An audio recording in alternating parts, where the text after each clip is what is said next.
প্ৰথম কিস্তিৰ ধন আপোনালোকক আমি চেক যোগে বিতৰণ কৰিম এতিয়া বাকি 125টা সমষ্টিক আমি বিধায়কসকলৰ লগত কথা পাতি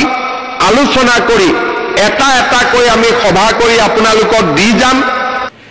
চেকখন লৈ যোৱাৰ পিছত আপোনালোকে চিন্তা কৰিব যে আমি কি কাম কৰিব পাৰো যদি আমি আজিয়ে গৈ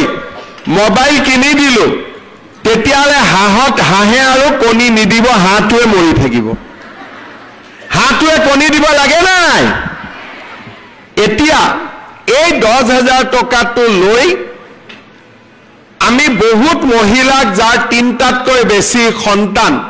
তেওঁলোকক এই আঁচনিটো আমি দিয়া নাই কিয় দিয়া নাই ঘৰত যদি তিনটা বাচ্চাই আছে কেনেকে তেওঁলোকে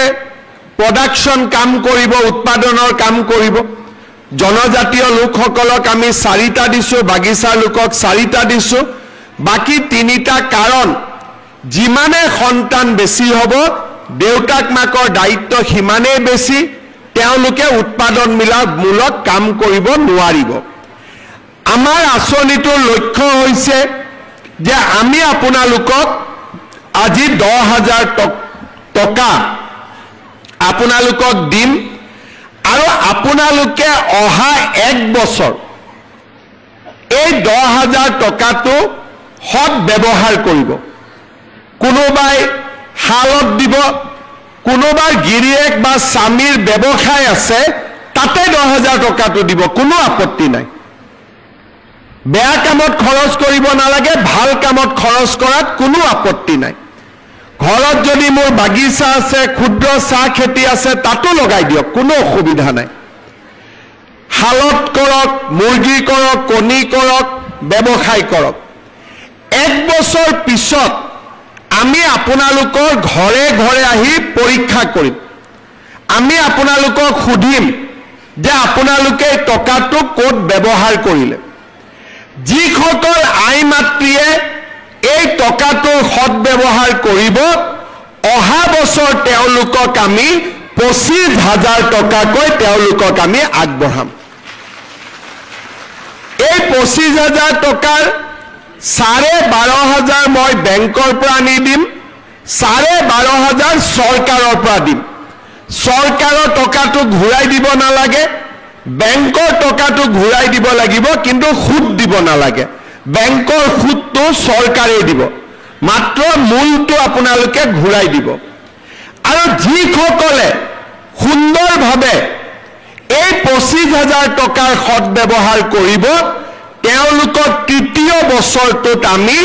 50,000 টকা কৰি আমি আগবঢ়াম হাঁহে যেনেকে কণী পাৰে এই 10,000 টকায়ো দুবাৰ কণী পাৰিব এবাৰ 25,000 কণী পাৰিব এবাৰ 50,000 টকাৰ কণী পাৰিব কণী পাৰিব লাগে না নাই লাগে যদি কণী পাৰিব লাগে আমাৰ হাঁহটোক অলপ খাদ্য বস্তু খুৱাব লাগিব আৰু তাৰ অৰ্থটোৱে হ'ল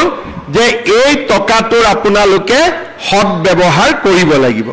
কাকো খুৱাব নালাগে মাত্ৰ নিজে নাখালে হ'ল নিজে ইয়াক ভাল কামত লগালে হ'ল কোনে কোনে ভাল কামত লগাব সবে লগাব আৰু কোনে কোনে মোবাইল কিনিব যোনে মোবাইল কিনিব তাক মই আৰু 2,000 টকা দি দিম যাতে ভাল মোবাইল এটা পায় কোনে কোনে মোবাইল কিনিব পিছফালে কোনবাই মোবাইল কিনিব নেকি নিকিনে কোনে কোনে নিকিনে হাত ডাঙক আচ্ছা ৰঞ্জিত দা মোবাইল দোকানীটো ব্যৱসায় বেয়া হৈ গ'ল এতিয়া মোবাইল দোকানীবিলাকে নকলে হ'ল মামাক অহাবাৰ ভোট নিদিও বুলি সবে আশা কৰি আছে যে আজি উদ্যমিতাৰ টকা হ'ব আই মাতৃসকলে ফেচবুক চাবৰ কাৰণে মোবাইল কিনি ল'ব নিকিনিব দেই কোনেও ঠিক আছে ভাল কৰি টকাটো ব্যৱহাৰ কৰক আমি আপোনালোকক অহা বছৰ আৰু 25,000 টকা তাৰ পিছত আমি আপোনালোকক আৰু 50,000 টকা দিম মই আপোনালোকক জনাবলৈ পাই ভাল পাইছো যে সমগ্ৰ অসমতে এই আঁচনিটোৰ জৰিয়তে প্ৰায় 30 লাখ এগৰাকী দুগৰাকী নহয় 30 লাখ মহিলা উপকৃত হ'ব বিহালীত কিমান পাব একা আজি 23,300 গৰাকী মহিলাই আজি বিহালী 10,000 কৰি লাভ কৰিব তাৰ মানে 230 কোটি টকা মোৰ ঘৰত আহোতে 10,000 লাগে কিন্তু যদি 10,000 আৰু 23,000 পূৰণ কৰি দিয়ে 230 কোটি টকা আজি বিহালী সমষ্টিত আপোনালোকে 230 কোটি টকা লাভ কৰিব আমি সকলোৱে যদি টকাটো হিসাব কৰো এজনৰ ঘৰত 10,000 আহিব কিন্তু সকলোৱে যোগ বিয়োগ কৰি দিলে 230 কোটি টকা আজি আমাৰ বেংকটোত লেনদেন হ'ব মই পুনৰবাৰ আমাৰ পঞ্চায়ত আৰু গ্ৰামোন্নয়ন বিভাগৰ সকলো বিষয়া কৰ্মচাৰীক ধন্যবাদ জনাইছো মন্ত্ৰী ৰঞ্জিত দাস ডাঙৰীয়াক ধন্যবাদ জনাইছো এই আঁচনিটো সুন্দৰভাৱে আগবঢ়াই লৈ যোৱাৰ বাবে মই আপোনালোক সকলোকে অনুৰোধ কৰিম আমাৰ মন্ত্ৰী ৰঞ্জিত দাস আৰু ডিপাৰ্টমেণ্টৰ বিষয়াসকলৰ কাৰণে আপোনালোকে এটা ডাঙৰ হাত চাপৰি বজাই দিয়ক আমাৰ এই আঁচনিটো বিহালীত প্ৰথম হ'ল আৰু বিহালীত এই আঁচনিটো ৰূপায়ণ কৰাৰ বাবে মই আমাৰ সাংসদ ৰঞ্জিত দত্ত আৰু বিধায়ক দিগন্ত ঘাটোৱাল ডাঙৰীয়াকো ধন্যবাদ জনাইছো এটা দীঘলীয়াকৈ হাত চাপৰি বজাই দিয়ক তেখেতসকলৰ কাৰণেও আপোনালোকে যিমানে উৎসাহ দিব আমাৰ মানুহে সিমানে দুগুণ উৎসাহেৰে কাম কৰিব